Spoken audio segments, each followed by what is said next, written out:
Ladies and gentlemen, good morning and welcome back to our channel once again. And it is my hope and prayer that the video is going to find you guys in good health. Personally, I am fine, as you can see. Kisumu is fantastic and I'm actually heading straight to Nairobi after this video. And maybe you could also let me know where you're watching the video from, the county or the country, in case you are out of the republic. Ladies and gentlemen, William Samoei Arap Ruto, the President of the Republic of Kenya, yesterday held a meeting with coast leaders led by Hassan Joho, the Cabinet Secretary for Blue Economy, and Amason Jaffa Kingi, the Speaker of the Senate. That meeting, in my view, is significant politically speaking for two main reasons. Number one, the meeting is coming at a time when Rigathi Gachagua has formally declared total war on William Samoei Arap Ruto, and William Ruto has actually lost the support of the mountain. So that meeting is significant. Number two, the meeting is also coming at a time when Raila Odinga is actually busy with his campaigns in AU, which means Raila Odinga was not part of that meeting. I am also aware that William Ruto will be heading to Kisumu today to meet with leaders from this region, and is also supposed to hold a rally in Mamboleo Junction. For those who are familiar with the area, that junction is where that road from Mamboleo to Miwani, the one which Uhuru had started and is incomplete. I think maybe the president wants to take opportunity to order for its completion, because you all know that without completing that road, William Ruto and his allies are wasting their time in Nyanza. And after that meeting, I thought about something which, or a discussion I had with one of my friends, a lady friend who was involved in UDA campaigns and is a close ally to most of those who is who in Kenya Kwanza. This lady told me something immediately after the last election, that Lee, watch this space. William Ruto is going to ensure that by the time we are going to go to the next poll, Raila Odinga will not have any member of parliament on his side, especially the ODM members of parliament. And that he was going to do to Raila what he did exactly to Uhuru Kenyatta. For those who remember, Uhuru Kenyatta was a president, but did not even have the support of his own local MCA, of his own member of parliament, whose allegiance were actually to the deputy president, William Ruto, at that time. But I told the lady that ODM party is not Jubilee party. ODM party is different. And that Raila Odinga is not Uhuru Kenyatta. Raila is different.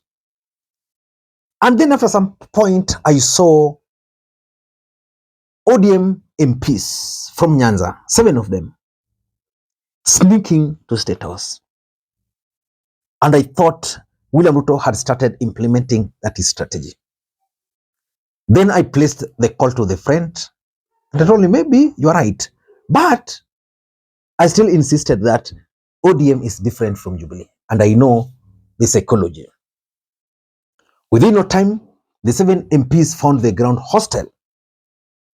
And as fate would have it, 3 of them made tactical retreat back to ODM party. And I remember telling my friend that the only way William Ruto was going to win the support of ODM strongholds was only one: through Raila Odinga. And when Raila Odinga and William Ruto emerged from that handshake, I knew for sure that Raila Odinga had opened the door for William Ruto, if he wanted, for that matter, to win the support of its stronghold. Because there's no way William Ruto can do that without the expressed permission of Raila Odinga. And that's why the meeting yesterday, where William Ruto was meeting with ODM leaders, on his side, Hassan Joho, without his presence is significant. So I want us to do a critical analysis, and I want to reveal to you guys the details about this particular meeting. But before we do that, for those who are watching this channel for the first time, please take a second or two, click that subscribe button so that next time we produce a video like this, YouTube will automatically notify you. And to the subscribers, I want to continue thanking you guys for your continued support. Because without that support, this channel cannot be where it is. Ladies and gentlemen, without any further ado, allow me to dive in. But again, before I dive in, allow me to also take this opportunity to introduce you guys to LemFi. LemFi is a mobile money app for users in the UK, Canada, and the United States of America to send money back to Kenya. They offer the best exchange rates, and the money will be delivered instantly into your M-Pesa account, Airtel Money account, and of course, if you want, directly into your bank account. You can use the link in the pinned comment to download the app. Ladies and gentlemen, let us dive in and want us to go straight to the details of this meeting. First of all, Raila Odinga must be very careful with William Ruto, because as we speak, Raila Odinga is busy with his campaigns. Already he commented on Adani, which I did analysis and I considered it as a trap. And because of the handshake, Raila Odinga members of parliament are interacting freely with William Ruto. You don't know the strategy William Ruto is using on them, but let us not get into that for now. For now, let us focus on this particular meeting. Why do you think William Ruto met with coastal leaders? Number one, I think the mountain shocked William Ruto. So he's trying to react to the political developments in the coastal region, in the mountain region. Let's face it, if you remove Mount Kenya from William Ruto remains a shell. And for William Ruto to recover from the loss from the mountain, he must win the support of ODM strongholds. So the mountain is rebelling that side, and they're doing it loudly. What is Ruto doing?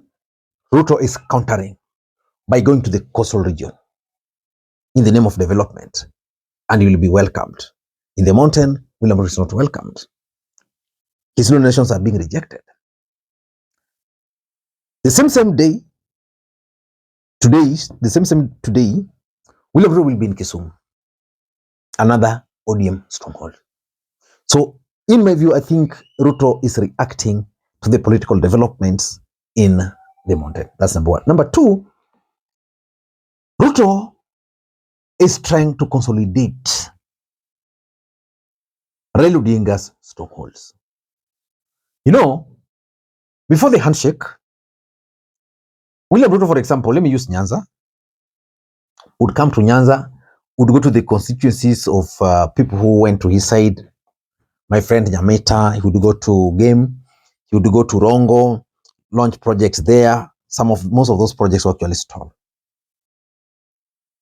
Before Uhuru Kenyatta left office, there were projects, there were road constructions which were ongoing in Nyanza.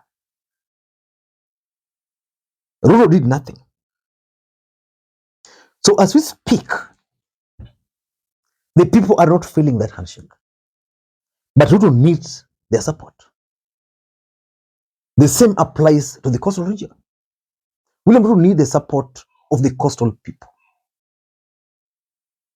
But nothing. So he's meeting with these leaders. So these leaders, after the meeting, probably or during the meeting, told him that our people are saying this, this, and this. For us to go to the ground to sell you and your government, you must do A, B, C, D.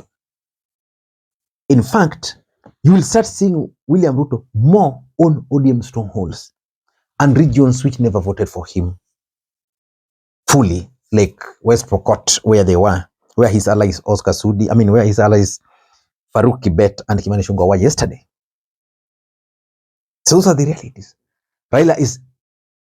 Ruto is trying to consolidate Raila Odinga's strongholds because he will need them in 2027. Number 3 is 2027 politics, which is already taking shape. The truth of the matter is that for William Ruto to win in 2027, 2 things must happen. The first thing must happen is that William Ruto must be able to win the support of ODM strongholds to the last man. And number 2, William Ruto must also work hard to get a good percentage from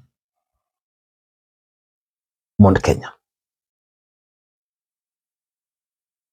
Because if Mount Kenya were to leave Ruto and then team up with Ukambani, and then they support Matiang'i,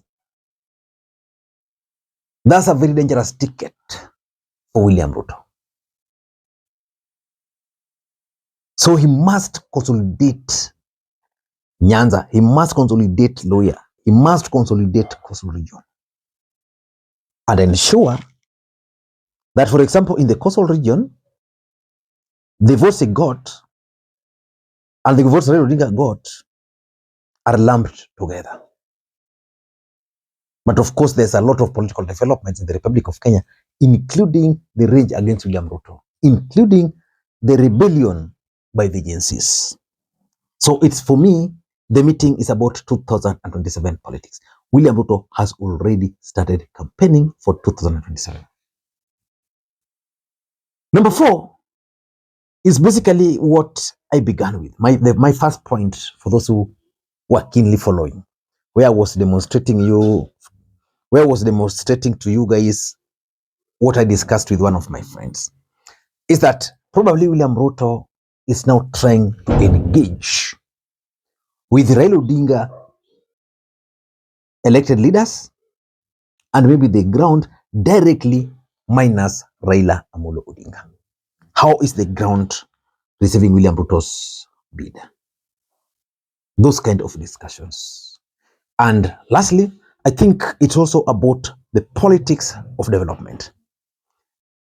One of the biggest challenge William Ruto is facing in the Republic of Kenya is that most Kenyans believe that William Ruto is overtaxing them. But they're not seeing any development. In fact, the biggest challenge William Ruto will have would be to point to Kenyans that have done this. So far, I want to challenge you. So far, if you come from Nyanza, you come from the coastal region, or you come from Mount Kenya, or any part of the country, I want to challenge you. Can you pinpoint for me in the comment section any single project you are aware of which William Ruto has initiated and has completed? Because William Ruto is already halfway the mark of his presidency. Because the 3rd year, the 5th year, nothing will happen. That will be the year for campaigns. So development normally 4 years. In fact, even the 4th year. So by now, William Ruto's projects should be taking shape. For me, the road from Sondu heading all the way to Nyamaroka to Kukumu, my local market there, by the time Uhuru was leaving office, the only thing which was remaining on that road was the last layer of the tarmac. As we speak, since Ruto took over, the contractor disappeared. That road, I'm sure if we have El Nino, it will be back to square one. That is the honest truth. So nobody can pinpoint what Ruto has done, apart from this affordable project, of which most of them are also initiated during Uhuru Kenyatta's era. Nothing. So the politics of development is really giving the elected leaders hard time. Even the leaders from the mountain, the reason why they are very unpopular with the people is that there is nothing they can tell the people that the government of William Ruto has done. Because for William Ruto, he really demonized Uhuru Kenyatta, that Uhuru Kenyatta did not bring any development to them. Now those people are now comparing Uhuru era and William Ruto's era, and they are realizing that Uhuru did a lot of work for them. So Ruto is now trying to fix those gray areas, especially in terms of development. He wants to initiate tangible development project. If Ruto will be in Kisumu tomorrow and will commission and contractor begins that work, that would be good. I'm told even money for Kabonyo Kanyagwal, that project, has not been put in budget. So which means it can now proceed. Ladies and gentlemen, I don't know what you think. That's my take. Until next time, this is Lee Makwiny. Bye-bye.